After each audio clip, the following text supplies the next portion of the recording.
teníamos que atravesar por diferentes países con visas que todas eran falsas. Wow. Cuando nos ponen esas visas en nuestro pasaporte, en nuestras pasaportes que vamos a salir, nos dice el oficial de inmigración, estas visas las identifican, las visas son falsas. Entonces nos ponen los cuños, nos llevan para una celda y ahí o sea, que te metieron presa también. Sí. Y entonces, yo en Moscú yo decía, si paso, o sea, la celda es una celda preventiva que tienen ellos acá, cuando arrestan a alguien, tienen aquí todas las computadoras y si pasas esa puerta hacia allá, son las celdas fijas que van a deportar a las personas. Y yo decía, si paso esa puerta hacia allá, se acabó todo mi sueño. Entonces, porque representaba regresar a Cuba. A Cuba, y lo habíamos vendido todo. Soy Alejandro Magno, el astrólogo de América, y esto es Destino Astral. Heidi Fundora. Sí, señor. Bienvenida a Destino Astral. Gracias, mi vida. Hermana, gracias. Amiga, y para mí la mejor fotógrafa de Miami. Ay, gracias, qué complemento. Gracias por aceptar esta invitación, mi vida. Gracias a ti, de verdad, por invitarme, por incluirme en este proyecto y por pensar en mí.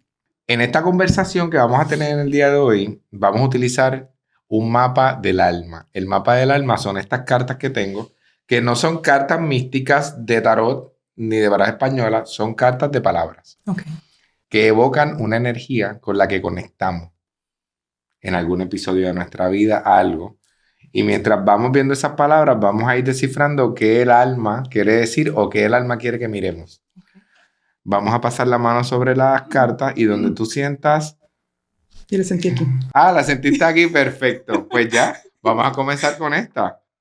Transformación. Oh my God. Me erizo.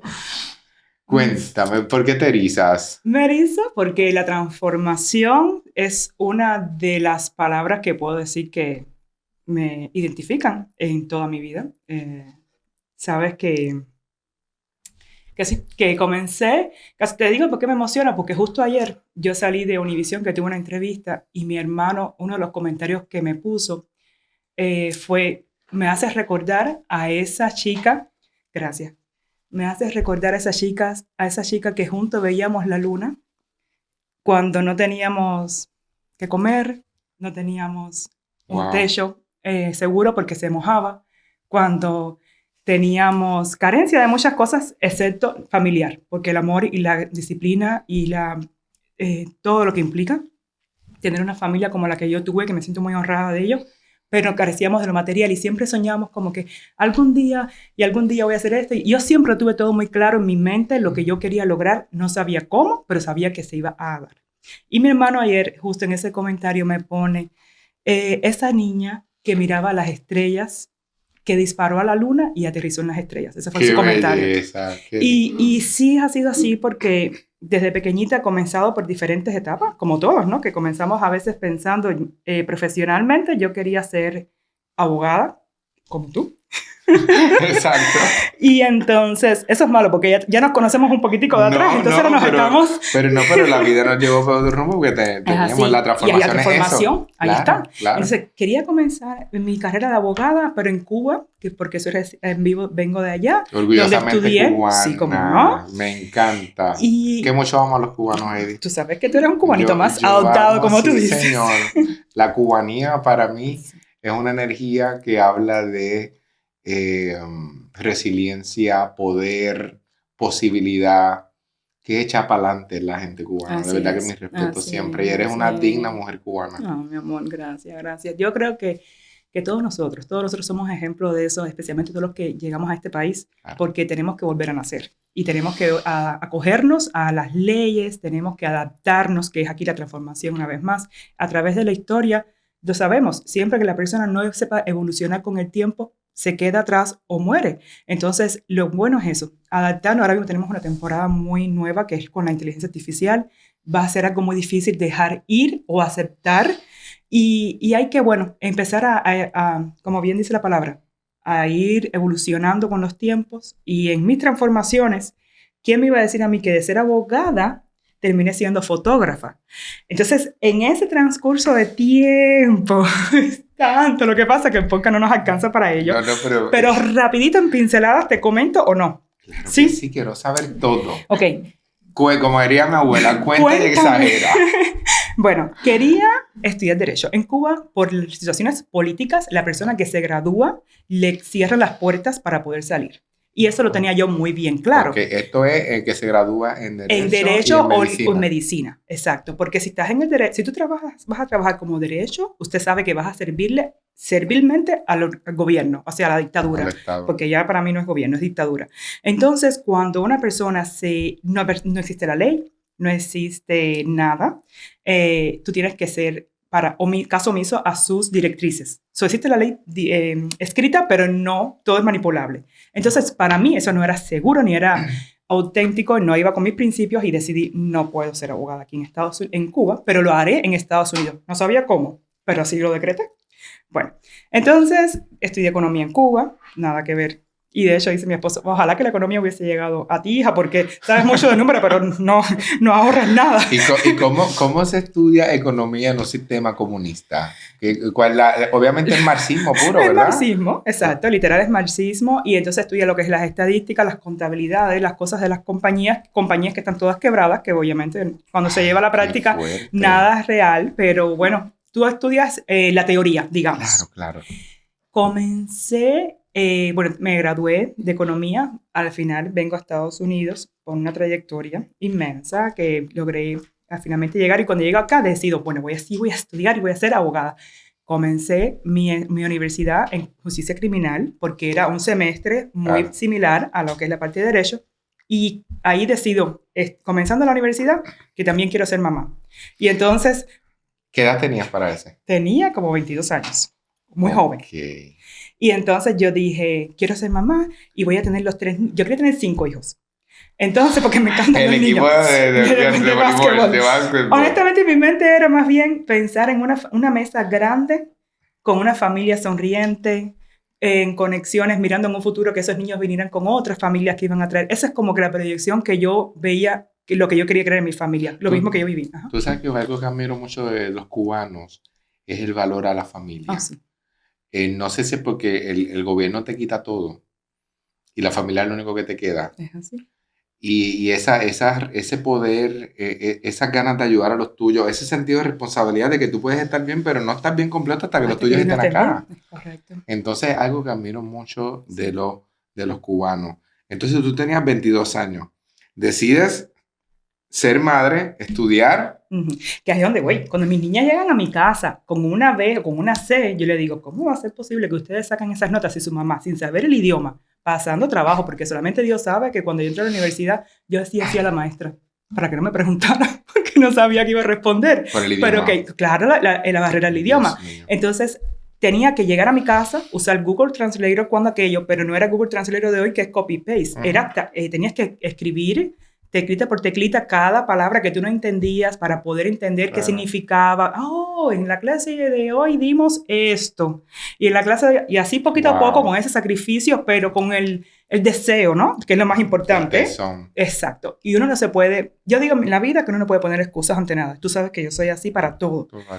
Yo quise ser mamá, pero yo no me podía dar el lujo de decir, voy a posponer por maternidad mi escuela. Yo comencé la escuela, Ale, sin nené, y me gradué en 4 años, summa cum laude, fui la segunda nota más alta con mis 3 hijos.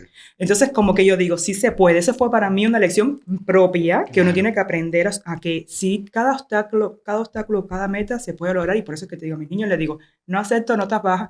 No es que yo sea tan poca rigurosa, no soy una mamá muy así, pero tengo que enseñar el ejemplo. Claro, ellos tienen la herramienta para lograrlo. Tienes el idioma, tienes, gracias a Dios, el apoyo familiar, porque lo único que te falta es dejar las cositas digitales a un lado y enfocarte en la escuela, mientras que mamá tenía que atenderlos a ustedes, tenía que cuando se dormía uno, se despertaba el otro, y aún así estudiar en el carro para llegar a la escuela, hacer las tareas.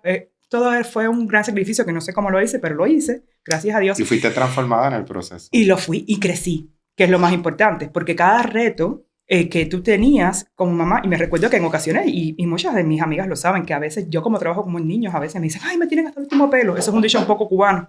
Y yo le digo, ¿cómo que hasta el último pelo? Los niños no pidieron venir a este mundo. ustedes decidieron traer a los niños a este mundo. Entonces, si nosotros vamos a esperar que los niños sean los que nos recojan la casa, los que nos organicen los juguetes, los que no nos hagan reguero y los que se ese no es el rol de un niño. El rol de un niño es jugar, experimentar, escribir las paredes, hacer desastres. Y tú como mamá, educarlos, enseñarles y darles... Claro. Todas cuestiones de esa perspectiva. Cuando terminé que me gradué, comencé a trabajar en la corte, en Orlando. Yo vivía en ese momento. Y yo venía con esa justicia intrínseca dentro de mí, que yo decía, ahora sí voy a ser la mejor abogada de Estados Unidos. Exacto. Y jueza. Y de todo un poco. Y cuando ¿Y llego... dónde cambió todo? Sí, ahí cambió cuando estoy en el internship, que estoy en una firma de abogados. Me dice el abogado, me entrega, sabes que cuando tú estás comenzando, todo lo que son los libros y todas las eléctricas negras te tocan a ti. Tener que bebértelas y después decirle al abogado, aquí en este punto tal, hacer el trabajo más fácil a ellos. Yo tenía que estudiarme todo eso y todo me estaba estudiando para salvar a un criminal. Ay, qué difícil, que eso iba en contra de lo que tú eras. Volvemos a lo mismo. Era lo mismo de Cuba. Literal. Estudiar Derecho en Cuba. No estudié Derecho en Cuba. Era defender lo indefendible. Exacto. Entonces voy a venir aquí y me recuerdo que yo llegué y le entregué todo. Los libros se los puse así encima y me dice el señor, ¿pero qué te pasó? Porque le dije, mire, yo voy a terminar el internship con ustedes porque lo necesito para graduarme, pero esto no va con mi ética profesional. Yo no me siento que yo estudié para yo defender a nadie. Y entonces ahí me sentó y me dijo, Liz, si vas a ser fiscal, vas a ganar aquí $55,000. Eso y morirte de hambre es lo mismo, porque vas a trabajar para el gobierno. Sí, es muy bien que te vaya, bueno, ya con los años que te suban el salario, pero comenzando, lo que tú ves visual, lo que no se ve, pero que es la realidad. Claro. Si tú quieres ganar dinero, si tú quieres tener el Mercedes que todo el mundo ve, si tú quieres tener las mansiones, tienes que ir a defender a la gente que tiene dinero. Y lamentablemente los que tienen el dinero son los criminales. Exacto. Y yo dije, ¿qué es esto? Pero es la dura realidad. Es la dura realidad del derecho. Del derecho. O la parte que me pusiera lo que serían las leyes internacionales o las empresariales, pero a mí no me gustaba eso, porque a mí realmente lo que me gustaba era salvar. La vida. Exacto. Era hacer justicia. Es correcto. A la mamá que necesita la ayuda. ¿Sabes? Toda esa serie de cosas. Para llegar ahí en el proceso tenías que hacer un montón de cosas. Tienes que hacer las cosas, pero al mismo tiempo es como que yo digo, el propósito de salvar y de cuando tú sumas, tú dices, bueno, voy a estar trabajando y voy a estar estudiando y voy a estar poniéndome en problemas con todas estas personas, con mis 3 hijos, porque también piensas en eso, si te pasa algo. Claro. ¿Por qué? Eso fue una crisis existencial, porque estabas experimentando un cambio de vida, un cambio de ruta, un cambio de destino. Pero fue grande, Alex, porque fue como que, bueno, transformación, ahí está. Escógeme otra carta, porque sí ha sido muy transformada. Esta. Destino. Ay, destino. Es que, mira, es que las palabras... de destino tú puedes hablar muchísimo. Ay, Dios. Una de las cosas que más me impresionó de todo lo que hemos hablado, un destino que estaba destinado para ti, valga la redundancia, era llegar a este país. Pero tú no llegaste de Cuba directo a este país. No. Cuéntame cómo tú llegas a Estados Unidos y qué tuviste que atravesar. Oh my God. ¿Y cómo? Porque es que esto está para hacer una película, una serie de Netflix. Ay, Dios. Cuéntame un poco de eso, porque fuiste a otra parte del mundo, al otro lado del mundo. Es así, Cuéntame, ¿cómo sales de Cuba? ¿Cómo logras salir de Cuba? Bueno, mira, en Cuba, para salir de Cuba tenía que ser ilegal.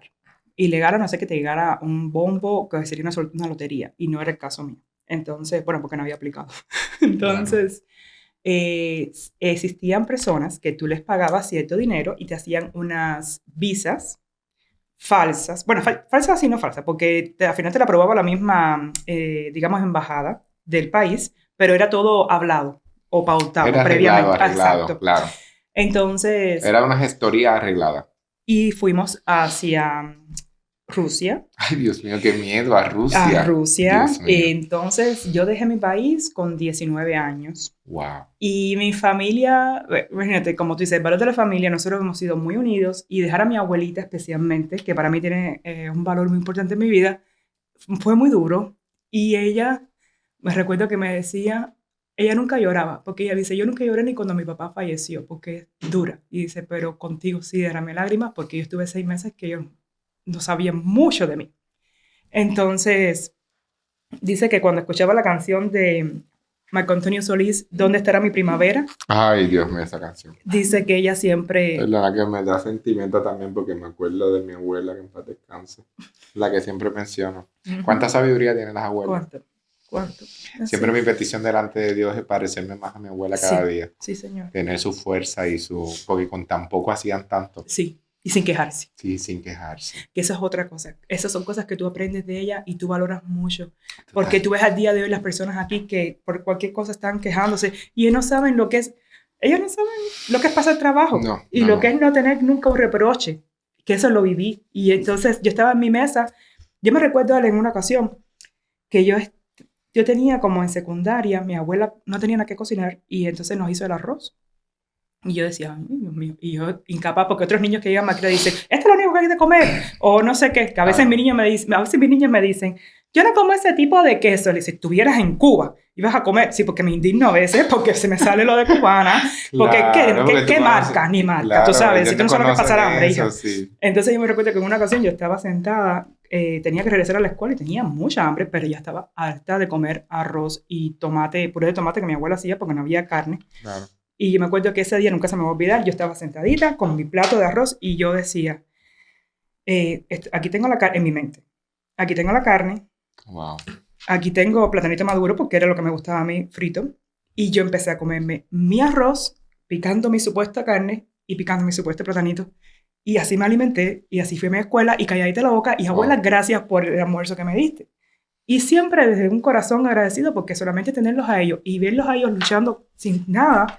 Y mi abuelito, que en paz descanse, él asumió el rol de todos los nietos sin pelear, sin reproches, sin nada, porque mi mamá se había divorciado, mi tía también perdió a su esposo.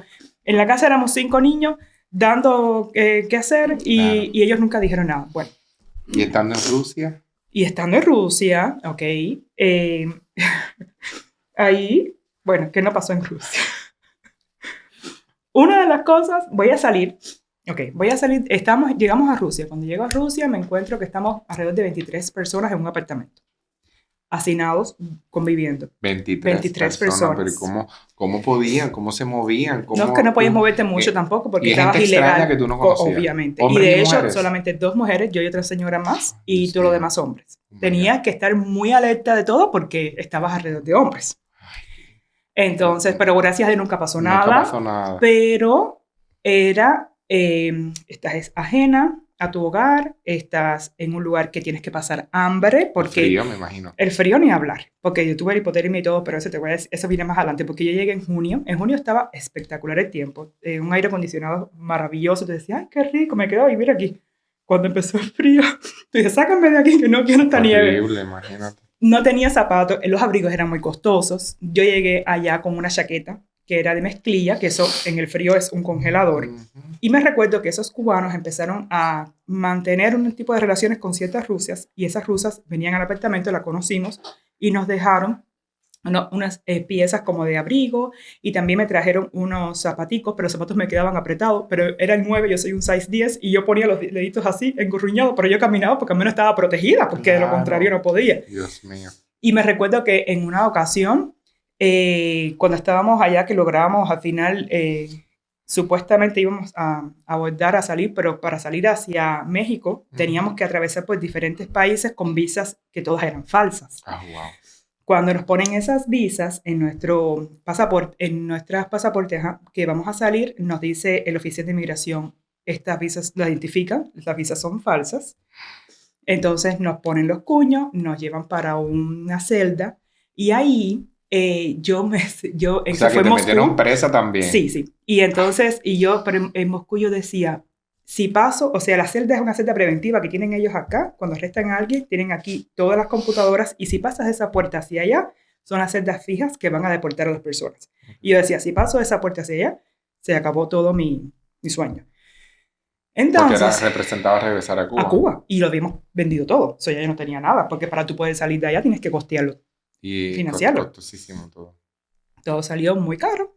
Y además de caro, es que ya llevamos varios meses allá en Rusia, que ya tú no estabas sin... Es como vivir en Estados Unidos, en un país capitalista, con $100 al mes. Te mueres de hambre. Imposible. ¿Cómo hacíamos para sobrevivir entre todos? Porque todos estábamos en las mismas circunstancias. Nos estuvimos comprando, reuníamos el dinero, comprábamos una telera de pan así, se picaban 2 dedos, nunca se me olvida eso, eran 2 dedos, para que fueran 2 dedos de pan por persona, con una tacita de leche, y yo que soy golosa y comilona, imagínate. Y en la noche teníamos que tomar o sopas instantáneas o chícharo, que era caliente para poder al menos mantener el calorcito, tú sabes. Y solamente una vez en la semana podíamos comer alguna carnita que se pudiera hacer. En este caso, picadillo, que es lo que más rendía. Claro. Y bajé muchísimo de peso, porque imagínate tú, en esas circunstancias te limitas de comer todo.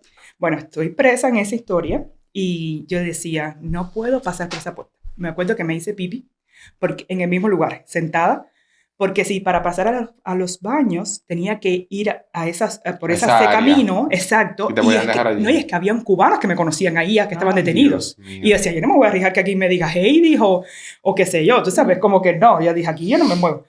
Entonces ahí me puse a pensar, porque yo soy un demasiado soñadora y muy novelera, como que en mi mente yo dije, yo me voy a hacer una película, entonces yo estoy aquí en un país capitalista, ellos no saben quién soy yo realmente, yo voy a decir que mi abogado fue el que me tramitó las visas, que yo no tengo nada que ver con esto, desentenderme, a ver, hacer una historia, una versión, si llamas más de lo que estaba, no iba a estar. Sí, claro.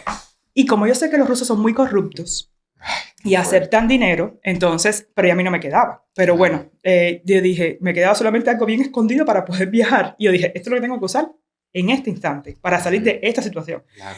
Y de ahí me fui y empecé a hablar con un guardia, pedí hablar con un guardia en un inglés más roto que lo que te puedas imaginar, pero Dios hizo que nos entendiera, literal, claro. Y ahí dije esa historia, como que yo no sé, yo me puse indignada, ofendida, porque no sé por qué me estaban sucediendo esto. Claro. La actitud de niña, tú sabes, rica, digamos, o de niña como que what is happening, claro. Deja que yo llame a mi abogado mañana y esto se va a resolver, porque también yo decía, si no lo aprovecho y lo hago ahora en la guardia de la noche, que siempre en las noches, estas son las personas que menos trabajan, que están más cansados, y en la mañana llegan los jefes. Que trabajan molesto. Exacto, y en la mañana los jefes. Entonces, si tú no resolviste nada en la noche, en la mañana no intentas que vas a resolver porque se complicó todo. Es verdad. Hay que buscar la psicología de cómo funciona la vida en la vida real. Sí. Y eso aplica tanto en Rusia, en Checoslovaquia o en África. Y es verdad, porque yo fui policía y los turnos de noche todo el mundo estaba echado para atrás. Nadie quería trabajar, le daba lo mismo. Y ahora aquí entran y no quieren procesar a nadie. ¿Ves? Entonces, no, de noche era cuando más consultas yo hacía, porque yo le sacaba las cartas del tarot a los policías. En la patrulla. Mira, Heidi, y entonces lograste convencer a este guardia. Logré convencerlo, me dieron una multa así de grande y entonces regresé, ya me deliberaron y me dieron la multa que tenía que pagar para poder dejar el país. Y cuando yo regresé a mi apartamento y yo toqué la puerta, me dijeron, nunca se me olvida, ¿y qué hacen ustedes aquí? Como que, porque las personas que llegan ahí ya van deportadas. No, o sea que eso fue Dios que puso su mano, porque el destino ya tenía algo preparado para ti. Sí, señor. Escogen otra carta. Vamos para allá. Éxito. Ay, esto fue una historia de éxito, porque cuéntame cómo sales de Rusia. Entonces, ahí fuimos, no te puedo explicar. Yo conocí Rusia de arriba a abajo, de abajo a arriba. Fuimos hasta Rostov, Krasnodar, al fondo, ahí al lado del Mar Negro. Estuvimos, bueno, me recuerdo mi cumpleaños, cuando cumplí mis 20 años, estaba en un lugar tan desértico que parecía una base militar, todo oscuro, todo muy así. Y yo dije, ¿qué hago yo aquí? Porque a veces tú te replanteas, ¿no? Sí. ¿Valió la pena? Llega un momento que uno tiene un cuestionamiento interno. Y que a veces dices, quiero regresar a mi casa. Porque allá yo estaba segura. Allá yo era feliz tú sabes, los tenía ellos a menos. Pero yo decía, no, si yo he llegado hasta aquí, yo no voy a perder todo, me voy por vencida y voy a seguir por mis sueños. Entonces, y a todas estas tú solita. Sí. Y entonces, de ahí nos fuimos para varios aeropuertos y en todos me denegaban. Me decían que no, porque te veían el pasaporte, que todavía lo guardo porque es como que eso es una memoria, recordatorio, falso. Ya cuando tú llegas a un oficial y te dicen eso, el oficial dice, no, esto trae problemas, ¿entiendes? O sea que intentaste salir por varios días y todos te denegaban. Correcto. Hasta que un día, gracias a Jehová Dios, porque no puedo decir que fue de otra manera, le cegó la vista a la persona, porque yo decía, yo siempre era de que yo conversaba con la persona y trataba de entretenerlo visualmente para que no mirara para el pasaporte. Pero bueno, en algunas me funcionaba, pero en otras no. Y entonces, gracias a Dios, en esa ocasión sí funcionó. Y yo estaba insegura y yo decía, todavía me llama, pero no miró. Increíble, no lo como vio. el instinto de supervivencia se activa, ¿verdad? Y no lo vio y te puso. Y me puso el cuño y me puede ir. Y entonces a esa hora llego a Holanda. Y entonces en Holanda íbamos a hacer ya o sea, ¿pudiste salir en avión hacia Holanda? En Holanda me hacen Lituania, después Holanda. Pero en Lituania fue otra historia, pero esa es pequeñita. en Holanda es donde casi pierdo todo, porque yo desde que llegué fui al aeropuerto de Holanda como una buena niña, busqué el lugar donde tenía que montar, en la salida de la puerta y demás. Y tú puedes creer que como a 2 horas antes de que saliera el vuelo, yo veo que todo el mundo tiene un pasaporte y tiene un papelito blanco. Para mí en ese momento era un papelito blanco, porque no tenía idea, yo no viajaba, yo sé que hoy por hoy es un pase a bordo. Yo no lo tenía. Tú no tenías pase. Y yo estaba ahí desde tantas horas sentadita, esperando, y dije, bueno, ya esta es mi puerta, me voy a montar aquí, me voy. Ah, no. Cuando pregunto, dice, no, eso no se saca acá, eso se saca en las oficinas centrales, en las computadoras centrales. Pero tienes que apurarte porque el puerto está a punto de cerrar. Y yo dije, ¿qué? Corrimos, como no tienes idea, para poder llegar a Asia. Porque era la única oportunidad que había. Es que ese era el vuelo. Y el vuelo que nos estaban pagando, que le costaba $3,000 desde Rusia hacia México, yo no tenía más dinero. Ya eso estaba coordinado ya. No, y con las visas y todo, ¿vale? Para que me dejaran salir de Rusia. Ponte a pensar. No. Entonces, y ahí también te deportaban de Holanda, deportaban a las personas para Cuba. Y cuando llegué a la computadora, ¿tú sabes qué me dice la señora? Lo sentimos, su vuelo ha sido ya, el vuelo está cerrado. Usted se queda en lista de espera para ver si puede viajar. Y yo, como que no puedo creerlo, si yo estoy aquí, ahí le di todas las explicaciones. Claro. Sí, tú puedes estar aquí, pero si no estás registrada y no has hecho check-in, obviamente, claro. En la mente de uno que es como primitiva, claro. En ese instante. Bueno, regresé para atrás corriendo. Yo que no quería levantar sospechas de supuestamente ilegal ahí en el aeropuerto, he corrido para adelante y para atrás, como no te puedo explicar. Cuando llegué al lugar, habían varias personas esperando también en lista de espera. Okay. Y el avión era un avión súper grande de 3 pisos. Y yo decía, ay, Dios mío, ¿cómo se va? Tú vas a ver que me va a dar. Y pero después yo dije, no. Es como que yo siempre en mi mente trato de cambiarla, porque pienso normal, no pienses que no lo pienso. Pero claro. Yo hago el switch y digo, no, vamos a lograr, esto va a salir bien. De la mente. Lo es. Eso es algo del destino. Lo es. Y lo he visto siempre, reflejado en todas las etapas de mi vida. Y cuando ya llegamos a ese momentico rápido, así mismo, como esto luce, pongo mi pasaporte cubano, porque estaban las personas llamando. Pidieron todos los pasaportes de las personas que estaban ahí esperando. Okay. Yo le entregué los pasaportes y entonces dice, la señora estaba llamando en aquella esquina. Y yo dije, no, de aquí a que ellos me llamen a mí se vayan en el avión. Le he hecho así a mis pasaportes y los deslicé. Me regañaron en ese instante. Pero yo dije, no importa que me regañen porque después se les va a olvidar y erróneamente va a coger el mío, como en efecto. Pasaron dos nombres más, me llaman a mí y me dicen, hey, fundadora, ¿se puede montar? Me monté. Cuando me monté en el avión, me fui en primera clase. Ay, mira que Dios es tan bueno que hasta en primera clase te fuiste. Eso es éxito. Eso es éxito después de una experiencia de destino. Escogen otra carta. Vamos para acá. Esto se pone mejor. Ay, tú. Ex, tu cara me lo dijo todo. Esa, ay, Dios mío. No. Esa palabra es mágica. Te voy a decir por qué.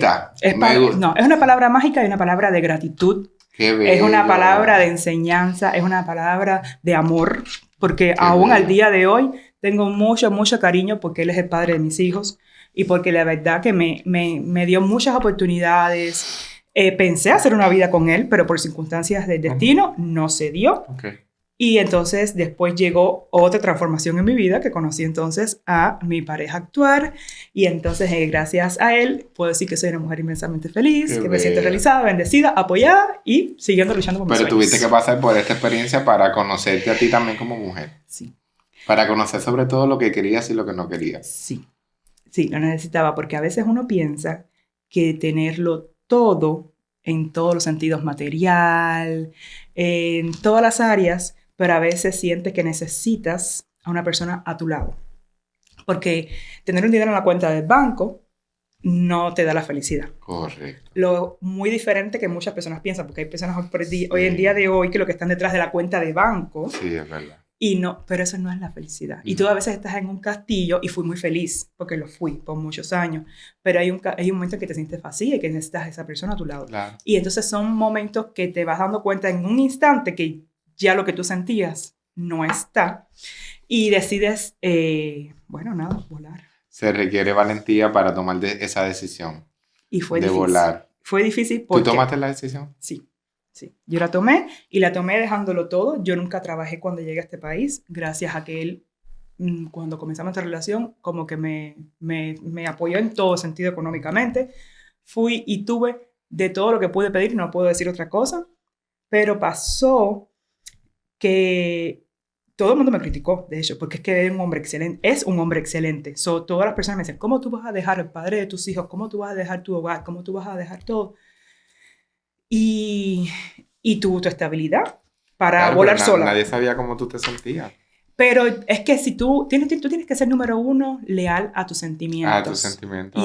Y a ti. Entonces yo digo, sí es muy rico hablar y muy rico decir alrededor, pero la persona con la que tú tienes que convivir y cómo tú te sientes, solamente lo sabes tú. Solamente lo sabes Entonces uno tiene que ya, hay etapas y hay que dejar ir. Y hay ciclos. Y yo sí fui clara con él desde el principio. Yo le dije, vamos a ser felices hasta que Dios lo permita. Porque yo soy un alma muy libre, tú sabes. Entonces yo no puedo estar con nadie ni por el interés, ni por esto. Cuando yo me sienta feliz, yo voy a estar aquí. Pero cuando yo no esté aquí, yo no voy a estar. Ni física, ni mentalmente. Pero lo tenías claro. Sí, y fue difícil. Porque me mudé de Orlando, vine a Miami. Yo me recuerdo que yo decía, ok, de pasar... Yo estuve modelando un tiempo, en esos años que estuve con él, esa es otra historia. Tú fuiste modelo. En transformación. Es que tú eres una mujer hermosa y alta. Tú mides como 6 pies, ¿verdad, Heidi? Sí. Qué hermosa. Son etapas que tú no piensas que llegan, pero que todo tiene un porqué. Un porqué. Porque para retomar, cuando yo terminé mi parte de lo que sería la abogacía, que yo decidí, tengo que hacer algún cambio en mi vida, me llega de la nada, porque así lo fue, la oportunidad de ser modelo profesional y lo fui en este país y viví de ello. Pero eso me llevó a enamorarme de la fotografía. Ah, y ahí llegas a la fotografía porque tú fuiste hasta modelo en Nueva York, ¿verdad? Es correcto. Entonces, cuando yo viví esa experiencia que yo dije, esto es wow, yo soy así en la vida real y esta fotógrafa y este fotógrafo logró esto de mí, esta mejor versión. Una magia. Exacto. Y ahí fue cuando empecé de verdad a enamorarme en el momento en el que yo... Gracias a esta transformación y a mi ex, que yo me separo, yo decía, ok, estuve trabajando profesionalmente como modelo, pero yo como modelo no podía mantenerme. Claro. Porque lo mismo ganabas un mes excelentemente que al próximo no te llamaban para ningún casting y estabas mirando para los cielos. Claro. Y con 3 niños chiquiticos y tomando una decisión financiera, tú no puedes darte el lujo de tener inestabilidad. Y adivina qué fue lo que hice. ¿Qué hiciste? Creé una compañía de limpieza. Y en la otra transformación. Me puse a limpiar aquí en Miami. Hice con una compañía de limpieza y en esa compañía de limpieza era para limpiar oficinas médicas y yo a mí que no me gusta ni limpiar mi casa porque Dios lo sabe. Entonces yo decía, ¿y qué yo hago aquí? Mira, Ale, yo lloraba, como tú no tienes idea, porque profesionalmente mi orgullo se sintió herido. Porque yo decía, ¿cómo debo estar en pasarelas en New York y aquí y allá? O de querer ser a la abogada que yo iba a ser, ahora estoy limpiando piso y ahora, ¿sabes? Es como que... Sí, porque humanamente pasamos ese desierto también. Es la confrontación. Y es real. No, como yo le digo a todo el mundo, no pasa nada. yo agradezco cada etapa que he vivido porque cada etapa me ha enseñado y me ha hecho valorar también cada logro que he tenido, cada éxito que he tenido. Entonces, yo particularmente... Cuando comencé esa compañía, yo dije, yo voy a comenzar de cero. Las personas saben que se paga muy mal la limpieza, pero depende de cómo tú puedes ganar más dinerito, volumen de trabajo y hacerlo bien hecho para que esa compañía crezca. Y eso fue lo que hice yo. Fui la mejor compañía. Me dieron muchísimas compañías. De esa clínica comencé y me quedé con todas las clínicas. Wow. De pasar a ganar nadita de dinero, ganaba casi $26,000 en el mes. Wow. Que yo decía, ¿para qué yo quiero ir a ser abogada si aquí estoy trabajando bien? Claro. Pero ¿sabes qué es lo más importante? Que podía compartir tiempo con mis hijos. Ay, eso era el tesoro más grande. Por lo que yo creé en la compañía de limpieza es que yo decía, ok, tengo 3 niños, los llevo a la escuela temprano. Si los llevo, si pago un after school o un before school, eso significa que tengo que multiplicar los gastos por 3 y mis niños van a verse afectados. Claro. Y la economía mía se va a ver reducida. O mis niños no me van a ver si me voy. Por ejemplo, me ofrecieron un trabajo en la corte de Miami y yo renuncié a él porque cuando yo vi lo que me iban a pagar y mis 3 niños botados desde la mañana hasta en la tarde, yo decía, no, si yo quise tener mis hijos. Y yo los quise tener para estar presente, no para ser una mamá ausente. Claro. Entonces, y yo no tomaba estas decisiones para no ser feliz. Y eso fue lo que hice mi hermano. Creé mi compañía, comencé a trabajar, los dejaba dormiditos a ellos en casa, me trabajaba y estuve 5 años de mi vida limpiando y haciendo un patrimonio. A mucha honra. Oh, sí. Y gracias a eso, autodidactamente, mientras yo limpiaba, que no existían los headphones fácil, ahora que cuando aquellos eran los del cordelito, los del cable. Tenía que quitarme los guantes, poner YouTube y empezar a aprender fotografía. Por YouTube. Aprendiste fotografía por YouTube. Y hoy por hoy Sí. eres una de las mejores fotógrafas de Miami. Hoy por hoy me dicen en Univision, la fotógrafa profesional. Y yo, "Uy". Ah, sí. Y no, y muy profesional que eres. Muy profesional que Ay, mi eres. amor. Y por último, coges Dime. una carta más. Esta. Ok. Relaciones. Bueno, yo Mm. pienso que todo esto ha sido un resumen de cómo tú estás relacionado. No solamente en tus relaciones de pareja, sino con las oportunidades que la vida te ha dado. Así es. Porque lo más que admiro de ti es que has creado la mejor relación que se puede tener, que es contigo misma. No importa, o sea, nos has contado un extracto de todas tus historias de transformación, Ujú. de todas tus historias de destino que te han conducido al éxito, que para llegar allá tuviste que atravesar por enseñanzas, pero en todo eso siempre tuviste la mayor magia que fue Las relaciones. adaptarte a la situación, Ujú. abrazarte en ese proceso Ujú. y autodominar tu mente y manejar, canalizar tu pensamiento para que toda la situación te favoreciera. Y con tu mente pudiste, y con la relación Qué contigo positivo. misma pudiste lograr todo eso. Sí, señor. Tú conoces mi energía. Tú sabes la energía que yo trabajo. Ujú. Tú sabes que yo no estoy amarrado con energías oscuras. Yo lo sé. Ni lo estoy, ni nunca lo voy a estar. Yo Y lo nunca he sé. tenido que amarrar mi dedo a ninguna entidad para tener mis poderes. Ajá, sí. Porque mi poder viene de Dios, que hizo los cielos y la tierra. ¿Y qué es luz? Y que es luz. Y las cartas para mí no son más que una herramienta que uso para canalizar los mensajes que Dios da en mi corazón. Sí. Porque yo iba a ser pastor. Mm. Yo iba a ser pastor cuando yo tenía 19 años. Yo era el pastor asociado de una iglesia de discípulos de Cristo de 1,200 miembros. Y en esa época yo conocí a que fue mi primer novio, Oh, wow. Y que se ahí- llamaba Cristian. Y cuando yo salí del closet, que esto es algo que Sí. no hablo mucho, Sí. pero es una experiencia muy humana. A mí, yo estaba frente a la congregación y me acuerdo que estaba en un devocional que es la parte del musical Ujú. de las canciones de la iglesia. Y mi mamá estaba desahogándose con el pastor en la oficina mientras todo eso ocurría porque yo había salido del closet esa semana con ellos. Y mi mamá estaba bien desesperada porque no sabía cómo canalizar todo eso. Y el pastor, en vez de manejar esa información de manera confidencial, sentarme a hablar, él salió de la oficina directo al altar, a bajarme del altar y frente a toda la iglesia dijo que yo estaba en pecado. Y me sacó del altar frente a 1,200 personas, yo con 19 años. Eso causó en mí un trauma tan grande que yo tuve que ir hasta psiquiatra y psicólogo. Pero claro. Porque yo soñaba la escena una y otra momento vez. se repetía, Una exacto. escena y otra vez. Y eso fue una experiencia que me marcó mucho. Y yo dije, bueno, Dios, yo te amo tanto. Y yo era siempre consejero, había estudiado teología. Ya yo era un pastor, próximamente a ser ordenado. Y yo dije, Dios mío, yo quiero que tú me uses de alguna manera a llevar luz a las personas, pero me han cortado las alas porque no puedo ser Ya un por aquí no pastor. me dejan. Por aquí me cerraron el Exacto. camino. Y estuve muchos años en esa petición delante de Dios, pero siempre tenía mis cartas porque mi abuela siempre me enseñaba a tener mis cartas, yo tenía mis cartas del tarot. Y en la universidad, en el receso, yo le tiraba las cartas del tarot a todo el mundo y todo el mundo le gustaba la cosa, pero hubo una vez que tuve un accidente de carro y yo tenía un tarot que me acuerdo que era un tarot afro-brasileño. Y era un tarot que era bien fuerte, era del candomblé, era un tarot brasileño, el candomblé, Sí. que es la versión yoruba del yoruba nigeriano. Y esas cartas eran tan fuertes que yo iba de camino a leerle las cartas a una clienta. Yo tenía como 22 años más o menos, 23, 22. Y yo tuve un accidente tan horrible en ese momento, cancelado y transmutado, que yo le cogí terror a las cartas. Porque yo tenía todo, Y asociaste y lo también asocié con la carta y las boté. Las fui a un río y las tiré al río. Y yo dije, el día que ustedes quieran que yo vuelva a tirar una carta, me van a tener que poner la carta en delante. mi cara. Exacto.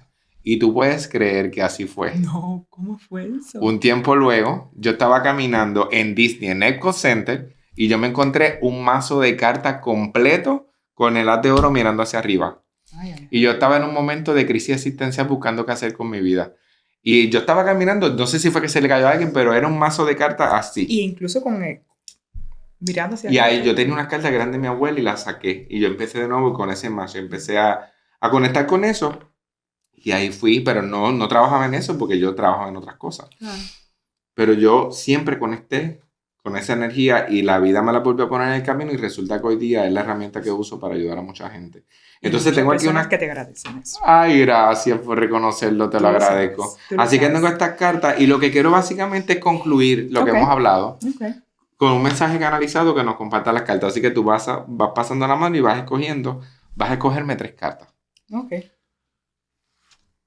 Las cartas de Heidi Fundora. Uy, me encanta. Me fascina. Esta es la historia de tu vida, definitivamente. Wow. Espectacular. Mira. Tenemos aquí la transformación.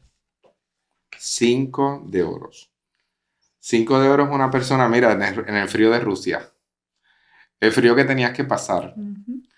Los zapatos, mira, esta está sin zapatos. Los zapatitos que tuviste que usar para en un llegar al tamaño aeropuerto, menor para poder llegar al aeropuerto. No, y en esta ocasión me pasó que tomé una hipotermia. Porque se me pusieron los piecitos congelados. Yo nunca viví y eso. mira, aquí está la nieve. Literal, sí. Aquí está la historia que pasaste. El 5 de oro es una carta que habla de una historia en donde hubo mucha necesidad material financiera, específicamente financiero. El 5 de oro lo que denota es una persona que ha sufrido el no tener nada. Y tú has pasado la necesidad en diferentes dimensiones. Porque en Cuba fue un tipo de necesidad. Y vuelves y comienzas aquí. Pero esa necesidad... Pero nunca te detiene. Nunca te detiene. La carta de la luna habla de lo que tú has sido en términos de transformación, porque la luna tiene fases. Y tu vida ha sido una fase constante. Es verdad. Y han sido diferentes versiones de ti que tú has ido aprendiendo, sanando, volviendo a salir. Y resurgiendo. Entonces la carta de la luna, yo creo que de todos los satélites, de hecho la luna es mi regente, porque yo soy canceriano. Y tú representas mucho en la energía lunar. Porque aparte la luna representa la intuición. Y si alguien brujo yo conozco, mi amor, que tiene una intuición natural, eres tú.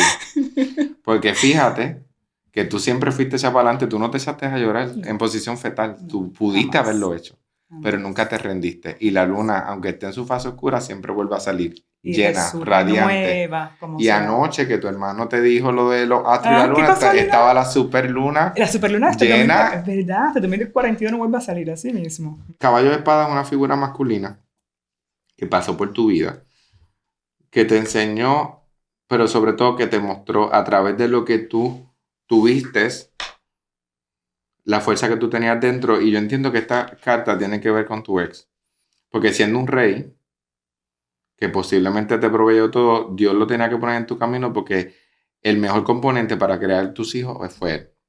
No, y él fue el que me dio la posibilidad de poder llegar a este país también. Correcto. Así que me abrió las puertas. Y la espada lo que representa que ese hombre vino a tu vida en ese momento dado para cortar una historia de no posibilidad. Para cortar una historia que tenía que ver con la pobreza. Yo pienso que él tiene que ver mucho también con... Él elevó tu frecuencia de aspirar en la vida en muchas cosas. Y ¿sabes qué me gustó mucho? Que yo pienso que es lo más importante de todo lo que hemos hablado. Que cuando la gente ve la palabra ex, la gente se agria. No es el caso mío. Y tú me dijiste una palabra que engloba lo que ha sido tu vida, gratitud. Tú me hablaste de gratitud y yo siento mucha gratitud también por esta palabra. Porque yo recientemente también terminé una relación de muchos años. Sí, señor. Que es un ser humano espectacular. Pero desde la persona que soy hoy también me llevó a entender lo que ella tenía que... Que no está en el mismo camino. La vibración. Exacto. Y es importante reconocer cuando eso ha terminado y abrazarlo desde la gratitud. Así es. Y es tiempo de comenzar a dar cierres en nuestra vida desde la gratitud. Nos ahorramos muchos problemas. Para ambos. Muchos dolores de cabeza para ambos. Ambos. Porque hoy por hoy somos mejores amigos. Exacto. Bueno, hasta yo le puse el árbol de Navidad. Exacto. Le decoraste la casa. Le decoré la casa, claro. Porque hay que... Primero que la tuya. Primero que la mía. Así mismito. Y me siento agradecido por tener la fortaleza emocional y la madurez e inteligencia emocional para poderlo haber hecho así. ¿Tú quieres que te diga algo que yo me siento muy orgullosa? Que mis 3 niños al día de hoy me dicen mami. Y mis hijos tienen en este momento 15, 17 y 18 años. Las edades fuertes. Sí. Y me dicen, nunca en la vida te hemos visto a ti y a papi discutir. Qué lindo. Para que después de casi 20 años, 18 años, tienen hijos mayores, que tus niños te digan, tienen niños alrededor de ellos pasando situaciones disímiles con sus padres y demás y demás. Y que nosotros, lo que ellos recuerdan de nosotros solamente es estar separados, porque me separé muy jovencita, estando de ellos como que 5 añitos, tenía alrededor. Nunca en la vida un sí y un no.